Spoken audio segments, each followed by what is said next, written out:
நடிகர் விஜய் தேவரகொண்டா அண்ட் ராஷ்மிகாவும் திருமணம் செய்து கொள்ள போறாங்க என்ற தகவல் சோசியல் மீடியால வரலாயிட்டு வருது. விஜய் தேவரகொண்டா ஆகட்டும், ராஷ்மிகா ஆகட்டும், இவங்க ரெண்டு பேரும் கீதா கோவிந்தம் என்ற படத்தில் நடிச்சிருந்தாங்க.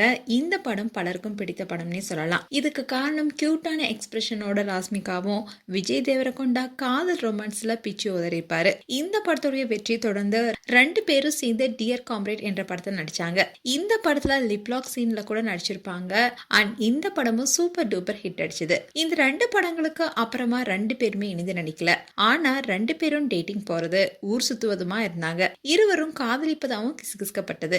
ஆனா இல்ல நாங்க ஃப்ரெண்ட்ஸ் தான் சொல்லிட்டு வந்தாலும் கூட சோசியல் மீடியால இவங்க காதலிச்சுட்டு வந்தாங்க என்றே சொன்னாங்க. இவங்க ரெண்டு பேரும் ஒன்னாதான் இருக்காங்க என்ற நியூஸும் வெளியானது. அண்ட் தீபாவளி பண்டிகையை நடிகை ராஷ்மிகா விஜய் தேவரகொண்டா கூட தான் கொண்டாடினாங்கன்னு ரெண்டு பேரும் ஒரே வீட்டுல தான் இருக்காங்கன்ற நியூஸும் வெளியானுச்சு.